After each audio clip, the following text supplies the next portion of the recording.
Suivez nos journaux sur la page Facebook et la chaîne YouTube. Le journal de Scoop FM passe également sur la 98.5 MHz qui push 24 radios à 18h30, 21h30, 8h30, 12h30 et 16h juste. Et sur la 101.0 MHz, la radio communautaire Moïseni à 9h05, 13h03, 21h juste et sur Vox Congo. Téléchargez dès maintenant l'application Vox Congo pour être informé en boucle. Nos chaînes partenaires. Pour toute information, contactez le plus 243 97 62 31 319. Scoop FM, la neutralité réelle. Scoop FM, la neutralité réelle.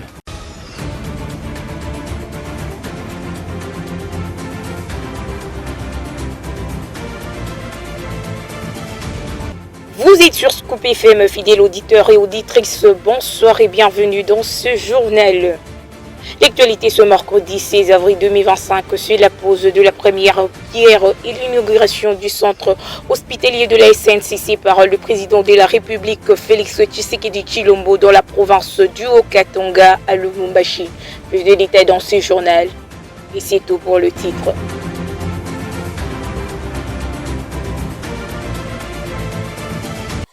Comme nous l'avons annoncé dans les titres de ce journal, pose de la première pierre pour la construction d'un nouvel aéroport, inauguration du centre hospitalier de la SNCC par Félix Tshisekedi, lancement des travaux de la 9e édition de l'Expo Béton consacré au corridor du sud de l'RDC. Le programme du chef de l'État présenté aux différentes structures pour une mobilisation tous azimuts mardi 15 avril 2025. Le gouverneur Jacques Kabula Katou a réuni les membres du comité provincial de sécurité, le responsable d'entreprise et le responsable de parti politique de l'Union sacrée de la province qui dirige en province. Suivez.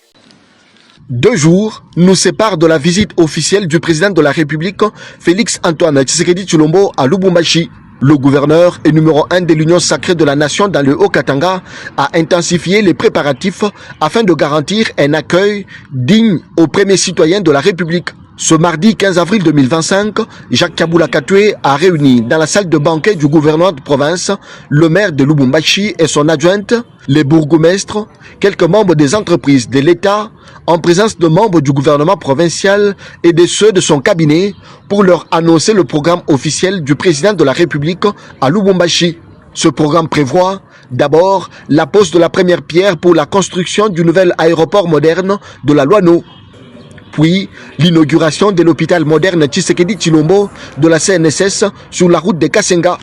Enfin, l'ouverture de la 9e édition de l'Expo Béton au bâtiment du 30 juin. Ce même programme a été annoncé ce mardi aux membres de l'Union sacrée de la nation, province du Haut-Katanga.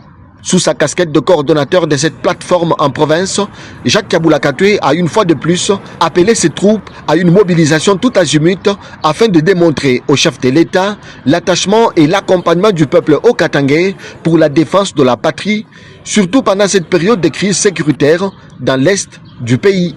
Toujours dans ces journaux, le président angolais, président en exercice de l'Union, João Manuel Gonçalves Lorenzo a signé mardi 15 avril une ordonnance portant révocation du brigadier Daniel Raimundo Rey Saviema du poste de commandant des mécanismes ad hoc de vérification pour la pacification de la région de l'Est de la République démocratique du Congo. Gracia Kilimali nous en dit plus. Le président angolais explique que cette décision s'inscrit dans le cadre de la loi angolaise sur la défense nationale et des forces armées. Le mécanisme de vérification ad hoc renforcé du processus de Luanda a été lancé en novembre 2024 à Goma, chef-lieu de la province congolaise du Nord Kivu. Sous la direction de l'Angola, ces mécanismes visaient à assurer un suivi non seulement du cessez-le-feu entre les deux États, mais aussi leur accusation mutuelle d'agression et d'attaque.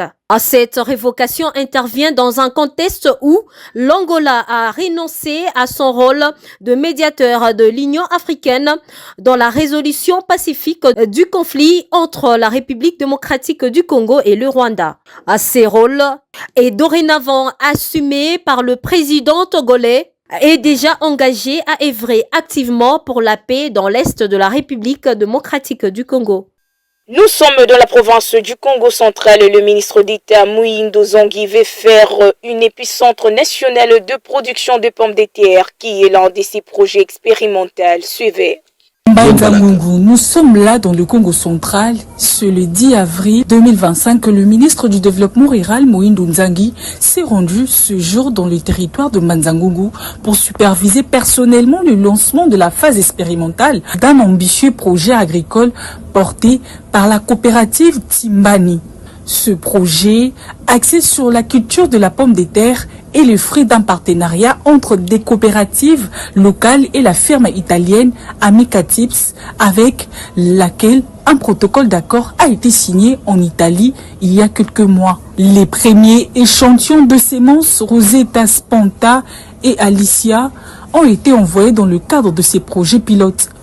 L'objectif est de faire de Banzangungu un véritable épicentre national de la production de pommes de terre, capable d'alimenter les marchés locaux, notamment celui de Kinshasa, tout en s'ouvrant à l'exportation vers l'Union européenne.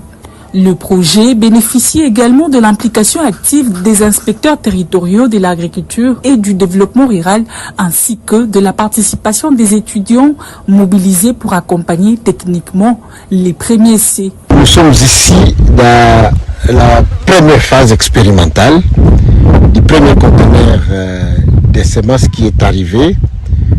Nous sommes en train de travailler avec la coopérative pour que cette expérience réussisse. Je suis venu sur le terrain moi-même superviser ces travaux puisqu'il est important que les membres de la coopérative sentent que le gouvernement est très impliqué dans cette question. À travers cette initiative, le ministère du Développement rural ambitionne de renforcer la souveraineté alimentaire de la République démocratique du Congo en valorisant le chaîne des valeurs agricoles durables, en misant sur les potentiels locaux et en soutenant les acteurs du monde rural. Et pour clore ces journaux, le président de la République, Félix Tshisekedi, a présidé le mardi 15 avril 2025 une réunion des crises autour de la problématique les inondations dévastatrices qui ont frappé la capitale congolaise. Suivez. À quelques membres du gouvernement central et provincial ainsi que les autorités de la ville de Kinshasa ont pris part à cette séance du travail qui avait pour but d'évaluer l'ampleur de la situation et de prendre sans délai des mesures d'urgence. Patrick Mouyaya, ministre de la Communication et porte-parole du gouvernement, a annoncé des chiffres glaçants, 75 morts et plus de 11 000 sinistrés contraints de se réfugier dans quelques sites d'hébergement d'urgence. À ces inondations, parmi les pires que Kinshasa ait connues ces dernières années, ont submergé 2 quartiers entiers, détruit des habitations et laissé de milliers de familles sans abri. De la veille, une cellule de crise avait été activée sous la direction de la première ministre afin d'évaluer le besoin immédiat et organiser le secours.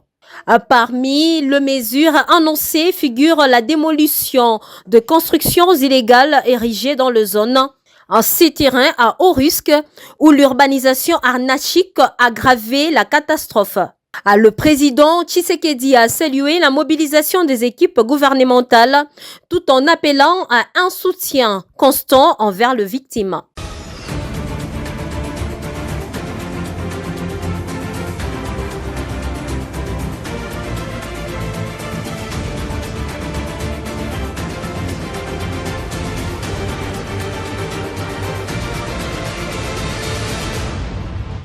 Et c'est la fin complète de ces journaux. Merci de l'avoir suivi. Nous vous disons au revoir et à très vite.